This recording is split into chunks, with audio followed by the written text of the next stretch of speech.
Hi welcome to 5 states and status. 5 రాష్ట్రాల ఎన్నికలు అంతకంతకు ఆసక్తికరంగా మారుతున్నాయి. పార్టీలన్నీ పోటాపోటీ ప్రచారం చేస్తున్నాయి. కేరళ, తమిళనాడులో ప్రచారాన్ని మరింత స్పీడప్ చేశారు నేతలు. అయితే ఈ ఎన్నికల్లో చాలా ఆసక్తికర అంశాలున్నాయి. అస్సాంలో గతంలో ఏకఛత్రాధిపత్యం చేసిన పార్టీ ఇప్పుడు అట్టడుగు స్థాయికి పడిపోయింది. అటు సెక్యులర్ భావాలు ఎక్కువ ఉండే కేరళలో ఈసారి కులాలు కీలక పాత్ర పోషిస్తున్నాయి. ఇక 5 రాష్ట్రాల్లో పోటీ చేస్తున్న అభ్యర్థుల్లో క్రిమినల్ కేసులు ఎక్కువ ఉన్న వారే ఉన్నారు. ఎలక్షన్స్ సందర్భంగా ట్విట్టర్ ఓ క్యాంపెయినింగ్ నిర్వహిస్తోంది. వీటన్నిటి అప్డేట్స్ ఇప్పుడు చూద్దాం.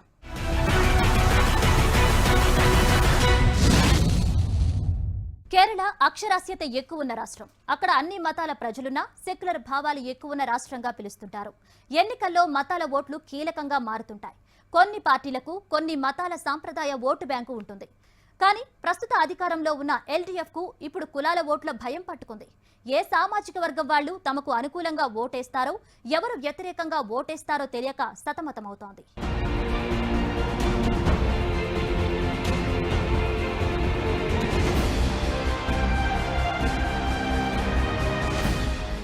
కేరళ అసెంబ్లీ ఎన్నికల్లో మతాలతో పాటు కులాల సమీకరణాలు ఇప్పుడు కీలకంగా మారాయి. సాధారణంగా కేరళలో ఎన్నికలపై కులాలు, మతాల ప్రభావం ఎక్కువగా ఉంటుంది. ఈసారి ఎన్నికల్లో కొన్ని సామాజిక వర్గాలు ఎవరికి అండగా ఉంటాయనేది ఆసక్తికరంగా మారింది. కేరళ పులియార్ మహాసభ, దళిత వర్గానికి చెందిన యజ్వాహా కమ్యూనిటీ మద్దతు ఈ ఎన్నికల్లో కీలకంగా మారింది.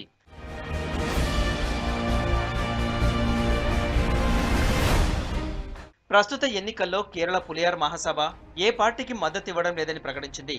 కేరళలో కీలకంగా ఉన్న నాయర్ కమ్యూనిటీ మాత్రం చాలా ఏళ్లుగా అన్ని పార్టీలతో సమాన దూరాన్ని పాటిస్తోంది. శ్రీనారాయణ ధర్మ పరిపాలన యోగం, కేరళ పులియార్ మహాసభ మాత్రం ఈసారి ఎవరికీ పబ్లిక్ గా మద్దతు ఇవ్వొద్దని నిర్ణయించడం ఆసక్తికరంగా మారింది.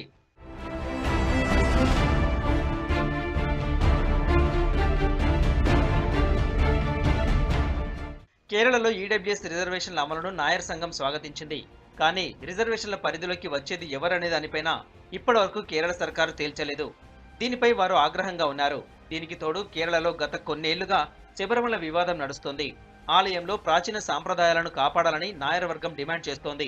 శబరిమలలోకి మహిళల ప్రవేశాన్ని వ్యతిరేకిస్తూ నాయర్లు మొదటి నుంచి న్యాయ పోరాటం చేస్తున్నారు. శబరిమల ఆలయంలోకి మహిళలను అనుమతిస్తూ ప్రభుత్వం తీసుకున్న నిర్ణయంపై వారు ఆగ్రహంగా ఉన్నారు. పార్టీలకు దూరంగా ఉంటామని చెబుతున్నా మొదటి నుంచి కాంగ్రెస్ కు కాస్త సానుకూలంగా ఉంటున్నారు.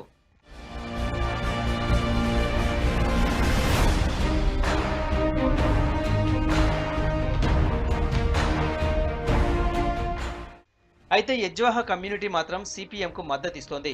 శ్రీనారాయణ ధర్మ పరిపాలన యోగం జనరల్ సెక్రటరీ వెల్లంపల్లి నటేశన్ బహిరంగంగానే సీఎం పినరయి విజయన్ కు మద్దతిస్తూ వచ్చారు. శబరిమల ఇష్యూకు కౌంటర్ గా ప్రభుత్వం ఏర్పాటు చేసిన పునరుజ్జీవన రక్షణ సమితికి ఆయన చైర్మన్ గా కూడా పనిచేశారు. ఈడబ్ల్యూఎస్ రిజర్వేషన్లు రాష్ట్రంలో అమలు చేస్తామని కేరళ సర్కార్ ప్రకటించిన వెంటనే ఆయన తన నిర్ణయాన్ని మార్చుకున్నారు. ఏ పార్టీకి మద్దతు ఇవ్వబోమని చెప్పారు.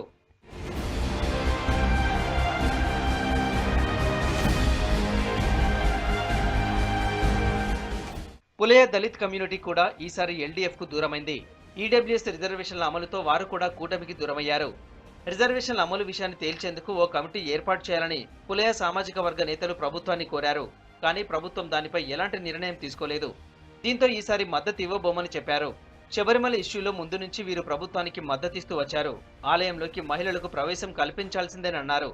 రిజర్వేషన్ల ఇష్యూలో ఎల్డీఎఫ్, యూడీఎఫ్ నేతలెవరూ తమ డిమాండ్ను పట్టించుకోవడం లేదని ఆగ్రహంతో ఉన్నారు పులియార్ కమ్యూనిటీ నేతలు.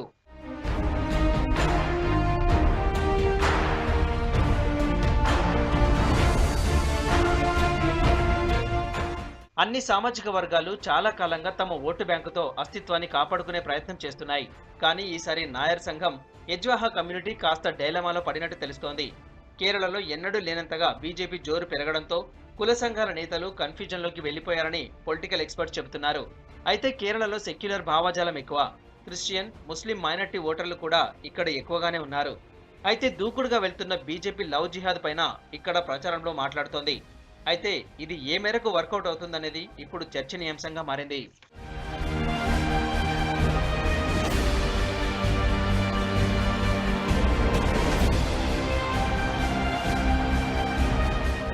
విదేశీయుల అక్రమ చొరబాట్లకు వ్యతిరేకంగా పుట్టిన పార్టీ అది. అప్పటి అధికార పార్టీలకు చుక్కలు చూపించింది.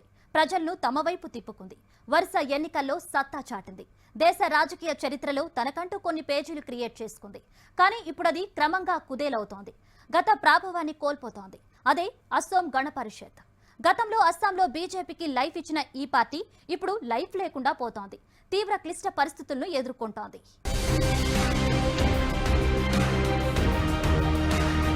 అస్సాం అసెంబ్లీకి జరుగుతున్న ఎన్నికల్లో అస్సాం గణ పరిషత్ గురించే ఎక్కువగా చర్చ జరుగుతోంది. అస్సాంలోకి వలసల వ్యతిరేక ఉద్యమంతో పురుడు పోసుకుంది అస్సాం గణ పరిషత్. ఆల్ అస్సాం స్టూడెంట్స్ యూనియన్ నేతృత్వంలో 6 ఏళ్ల పాటు పెద్ద ఎత్తున ఆందోళనలు జరిగాయి. ఆ తర్వాత 1985లో అస్సాం గణ పరిషత్ను ఏర్పాటు చేశారు ప్రఫుల్ల కుమార్ మహంతా. వీరి ఉద్యమానికి ప్రజల మద్దతు కూడా తోడవటంతో వరుసగా 2 సార్లు అధికారంలోకి కూడా వచ్చింది. అస్సాంలో చాలా ఏళ్ల పాటు తిరుగులేని శక్తిగా ఉంది అస్సాం గణ పరిషత్. ఒకప్పుడు ఈ పార్టీ కూటమిలో బీజేపీ ఒక భాగస్వామిగా ఉండేది. కానీ ఇప్పుడు సీన్ రివర్స్ అయింది. ప్రస్తుతం జరుగుతున్న ఎన్నికల్లో బీజేపీతో పొత్తు పెట్టుకుని అతి తక్కువ స్థానాల్లో పోటీ చేయాల్సిన పరిస్థితి వచ్చింది. ప్రస్తుతం 26 స్థానాల్లో ఏజీపీ పోటీ చేస్తోంది. ఆ నియోజకవర్గాల్లో కూడా ఏజీపీ గెలుస్తుందన్న నమ్మకం లేదనే చర్చ అస్సాంలో జరుగుతోంది.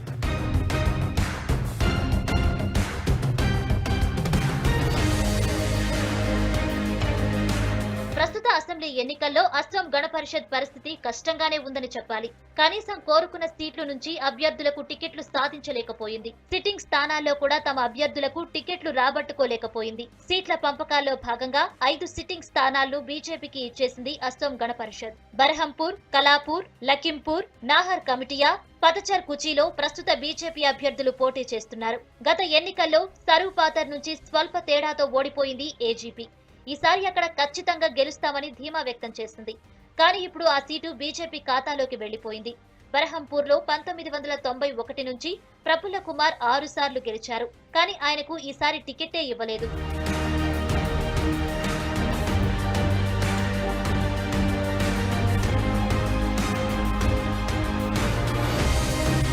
పార్టీకి మంచి పట్టున్న స్థానాలు కోల్పోవడంతో పోటీ చేస్తున్న 26 స్థానాల్లో గెలుపుపైన అనుమానాలు వ్యక్తమవుతున్నాయి. బొంగైగావ్, గువాహటి పశ్చిమ, తేజ్పూర్, కాలియబోర్, బోకాకత్, చబువా, ఆమ్గురి, టేక్, డెనగావ్లో ఏజీపీకి మంచి పట్టుంది. కానీ సీఏఏ వ్యతిరేక పోరాటం సందర్భంగా పురుడు పోసుకున్న అస్సాం జాతీయ పరిషత్, దాని మిత్రపక్షం రైజోర్దల్ ఈ స్థానంలో పట్టు సాధించాయి. దీంతో ఇక్కడ ఏజీపీకి ఎదురుదెబ్బ తప్పదనే మాట వినిపిస్తోంది.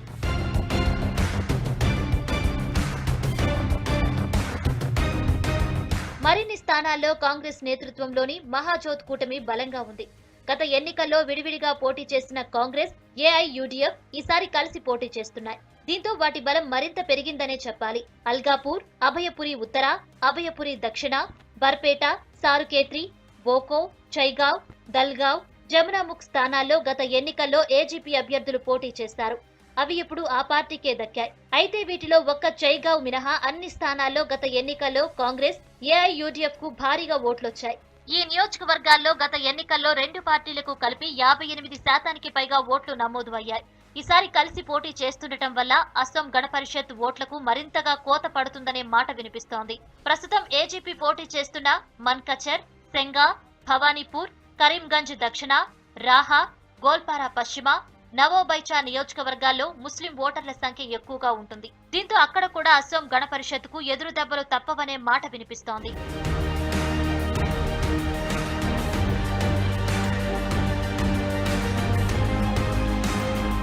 అప్పట్లో ఓ వెలుగు వెలిగిన అస్సాం గణ పరిషత్ క్రమంగా కష్టాల్లో కూరుకుపోయింది. వరుస విక్టరీల నుంచి వరుస ఓటములకు కేరాఫ్ అయింది. ఇప్పుడు అస్సాంలో బీజేపీ డామినేషన్ కూడా పెరగటం, ఇతర విపక్ష పార్టీలు జోరు పెరగటంతో ఈ ఎన్నికల తర్వాత అస్సాం గణ పరిషత్ పరిస్థితి ఏంటన్నది ప్రశ్నార్థకంగా మారింది.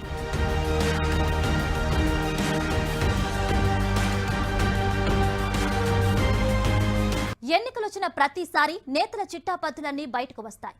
వారి ఆస్తులే కాదు, వారిపై ఉన్న కేసులు లెక్కలు తేలుతాయి. ఎలక్షన్ కమిషన్ కు అభ్యర్థులు వారి పూర్తి వివరాలతో అఫిడవిట్ అందించాల్సి ఉంటుంది. ఈ అఫిడవిట్ తో నేతల క్రిమినల్ డేటా మొత్తం బయటపడుతోంది. ప్రస్తుతం జరుగుతున్న 5 రాష్ట్రాల ఎన్నికల్లో 18% మంది అభ్యర్థులపై క్రిమినల్ కేసులున్నట్టు బయటపడింది. ఇందులో మర్డర్ కేసులు, అటెంప్ట్ టు మర్డర్ కేసులు కూడా ఉండటం విశేషం.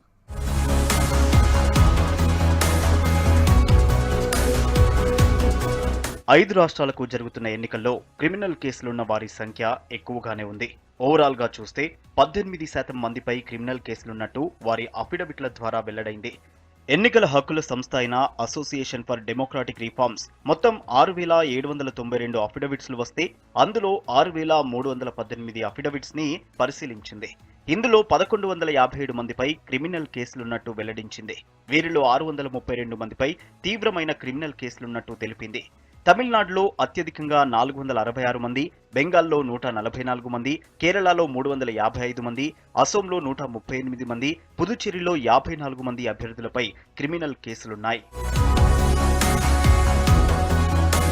పశ్చిమ బెంగాల్లో 3 ఫేజ్ల ఎన్నికలకు సంబంధించిన అభ్యర్థుల అఫిడవిట్లను అసోసియేషన్ ఫర్ డెమోక్రాటిక్ రిఫార్మ్స్ సంస్థ విశ్లేషించింది. ఫస్ట్ ఫేజ్ లో పోటీ చేసిన వారిలో 25% అభ్యర్థులపై క్రిమినల్ కేసులున్నాయి. రెండో ఫేజ్ లో 171 మంది అఫిడవిట్స్ పరిశీలిస్తే ఇందులో 43 మందిపై క్రిమినల్ కేసులున్నాయని చెప్పింది. ఇందులో 36 మందిపై తీవ్రమైన నేరాలకు సంబంధించిన కేసులున్నాయి.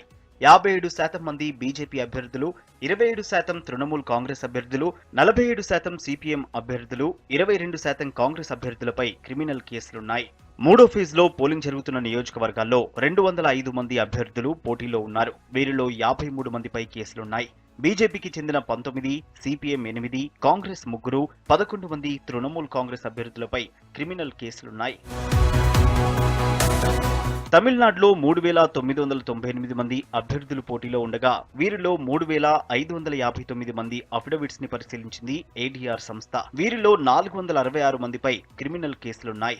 అత్యధికంగా 136 మంది డీఎంకే అభ్యర్థులపై క్రిమినల్ కేసులున్నాయి. వీరిలో 50 మంది డీఎంకే, 20 మంది బీజేపీ అభ్యర్థులపై తీవ్రమైన నేరాలకు సంబంధించిన కేసులున్నాయి. అన్నా డీఎంకే తరపున బరిలో ఉన్న వారిలో 46 మందిపై కేసులున్నాయి. ఇక కాంగ్రెస్ అభ్యర్థుల్లో 71% మంది, పీఎంకే 44%, డీఎండీకే 30%, ఏఎంఎంకే 29%, ఎంఎన్ఎం నుంచి 15% మందిపై క్రిమినల్ కేసులున్నాయి. అస్సాంలో 126 అసెంబ్లీ స్థానాలున్నాయి. వీటికి 946 మంది అభ్యర్థులు పోటీ పడుతున్నారు. ఇందులో 138 మందిపై క్రిమినల్ కేసులున్నాయి. వీరిలో 109 మందిపై సివియర్ క్రిమినల్ కేసులున్నట్టు ఏడీఆర్ సంస్థ వెల్లడించింది. ఫస్ట్ ఫేజ్ ఎన్నికలు జరిగిన నియోజకవర్గాల్లో 41 మందిపై క్రిమినల్ కేసులుంటే వీరిలో 34 మందిపై తీవ్రమైన కేసులున్నాయి. రెండో ఫేజ్ ఎన్నికలు జరిగిన ప్రాంతాల్లో 37 మందిపై క్రిమినల్ కేసులుంటే అందులో 30 మందిపై తీవ్రమైన నేరాలకు సంబంధించిన కేసులున్నాయి. మూడో ఫేజ్ ఎన్నికలు జరగనున్న ప్రాంతంలో 60 మంది అభ్యర్థులపై క్రిమినల్ కేసులుంటే అందులో 45 మందిపై తీవ్రమైన నేరాల కేసులున్నాయి.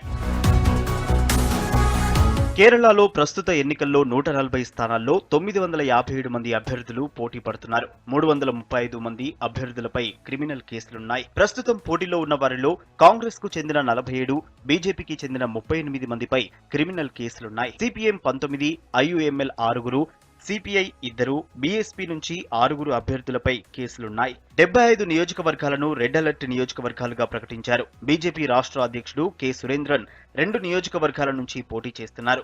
అతనిపై 248 క్రిమినల్ కేసులున్నాయి. అటెంప్ట్ మర్డర్, చోరీ, డెకాయిటీ, శాంతి భద్రతల విఘాతం వంటి కేసుల్లో అతనిపై ఎఫ్ఐఆర్లు నమోదయ్యాయి. బీజేపీ నేత రాధాకృష్ణన్ పై 211 కేసులున్నాయి. ఆత్మహత్యకు ప్రేరేపించడం, డెకాయిటీ, మారణాయుధాలతో దాడి కేసుల్లో ఎఫ్ఐఆర్లున్నాయి. మనలూరు నుంచి పోటీ చేస్తున్న రాధాకృష్ణన్ అనే మరో బీజేపీ అభ్యర్థిపై 176 కేసులున్నాయి. ప్రస్తుతం కేరళ అసెంబ్లీలో ఉన్న వారిలో 65 మంది ఎమ్మెల్యేలపై క్రిమినల్ కేసులున్నాయి. 2016 ఎన్నికల్లో పోటీ చేసిన అభ్యర్థుల్లో 311 మందిపై క్రిమినల్ కేసులున్నాయి. వీరిలో 138 మందిపై తీవ్రమైన నేరాలకు సంబంధించిన కేసులున్నాయి. ఇందులో జాతీయ పార్టీలకు చెందిన వారే ఎక్కువగా ఉన్నారు. అసోసియేషన్ ఫర్ డెమోక్రాటిక్ రిఫార్మ్స్ చేసిన రీసెర్చ్ లో చాలా ఆసక్తికరమైన అంశాలు వెలుగులోకి వచ్చాయి. సాధారణంగా క్రిమినల్ కేసులున్న వారికి ప్రజల్లో ఆదరణ ఉండదని అంతా అనుకుంటారు. కానీ ఎన్నికల్లో మాత్రం ఇది పూర్తిగా విరుద్ధంగా ఉందని ఏడీఆర్ సంస్థ చెబుతోంది. క్రిమినల్ రికార్డ్స్ ఉన్నవారికే ఎన్నికల్లో గెలిచే అవకాశాలు ఎక్కువగా ఉంటున్నాయంది. క్లీన్ ఇమేజ్ ఉన్నవారు ఎన్నికల్లో గెలిచే అవకాశాలు తక్కువగా ఉన్నాయని చెప్పింది.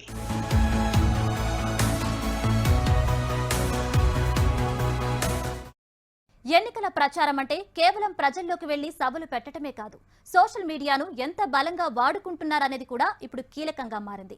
ప్రచార సభలు, ఎదుటి పార్టీపై విమర్శలన్నీ వైరల్ అయ్యి జనంలోకి బలంగా వెళ్లేది సోషల్ మీడియా ద్వారానే. అందుకే పార్టీలు కూడా సోషల్ మీడియాపై, అందులో మరీ ఎక్కువగా ట్విట్టర్పై ఫోకస్ పెట్టాయి. ఈ నేపథ్యంలో రాజకీయ చర్చలను సులభతరం చేయడానికి, పోలింగ్ శాతం పెంచడానికి ట్విట్టర్ కొన్ని ప్రత్యేక ఫీచర్లతో ముందుకొచ్చింది. హ్యాష్ ట్యాగ్లతో ట్రెండ్ క్రియేట్ చేస్తోంది. అవేంటో ఇప్పుడు చూద్దాం.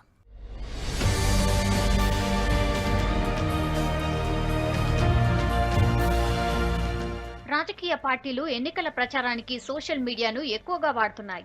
దీంతో ఆ సంస్థ కూడా దానికి అనుగుణంగానే పార్టీలను, ఓటర్లను ఆకట్టుకునేందుకు కొత్త ఫీచర్లు తీసుకొస్తోంది. ఫేక్ న్యూస్ కు వ్యతిరేకంగా క్యాంపెయినింగ్ చేస్తూనే ఓటర్లు పోలింగ్ లో పెద్ద సంఖ్యలో పాల్గొనేలా అవగాహన కల్పిస్తోంది. ప్రస్తుతం జరుగుతున్న అస్సాం, కేరళ, తమిళనాడు, పశ్చిమ బెంగాల్, పుదుచ్చేరిలో జరిగే ఎన్నికల కోసం అసెంబ్లీ ఎలక్షన్స్ 2021 పేరుతో అవగాహన కార్యక్రమాలు చేపట్టింది. దీనికోసం భారత ఎన్నికల కమిషన్, రాష్ట్ర ఎన్నికల కమిషన్ తో కలిసి పనిచేస్తోంది ట్విట్టర్. చట్టసభల్లో మహిళల ప్రాతినిధ్యం పెంచడానికి తమ వంతు సాయం చేస్తోంది. ఇంగ్లీష్, హిందీ, తమిళం, బెంగాలీ, అస్సామీ, మలయాళీ భాషల్లో ఈ అవగాహన కార్యక్రమాలు చేపడుతోంది.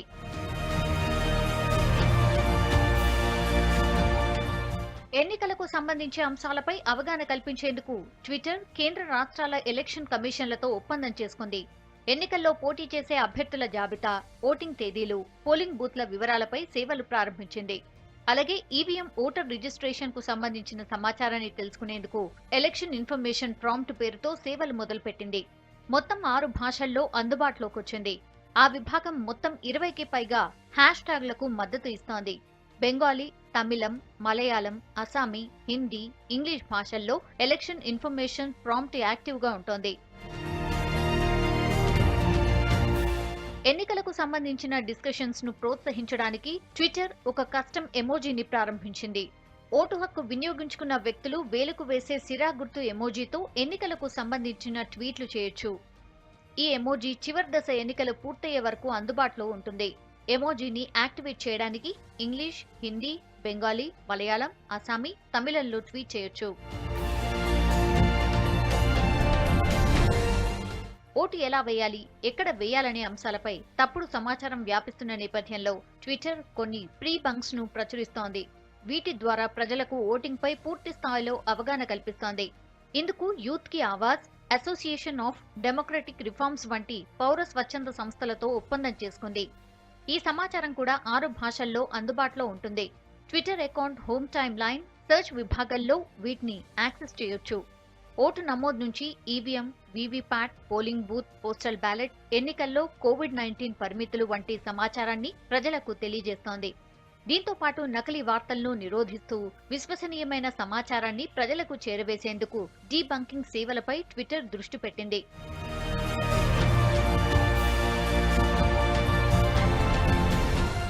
ఎన్నికలకు సంబంధించిన చర్చల్లో యువతను భాగస్వామ్యం చేసేందుకు యూత్ కి ఆవాజ్ తో కలిసి ట్విట్టర్ పనిచేస్తోంది.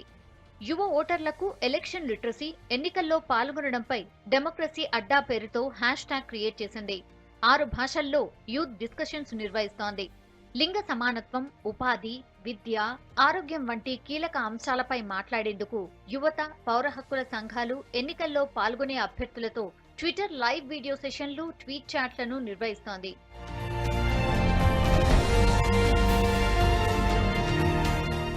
చట్టసభల్లో మహిళల ప్రాతినిధ్యం పెంచేందుకు ట్విట్టర్ ప్రత్యేక కార్యక్రమం ఏర్పాటు చేసింది. హర్ పొలిటికల్ జర్నీ పేరుతో వీడియో సిరీస్లను రూపొందించి మహిళలను ప్రోత్సహిస్తోంది.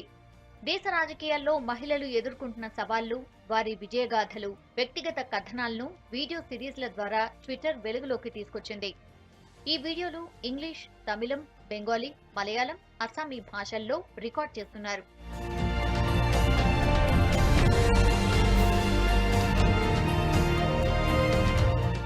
ఇవి ఇవాల్టి updates. Keep watching V6 news.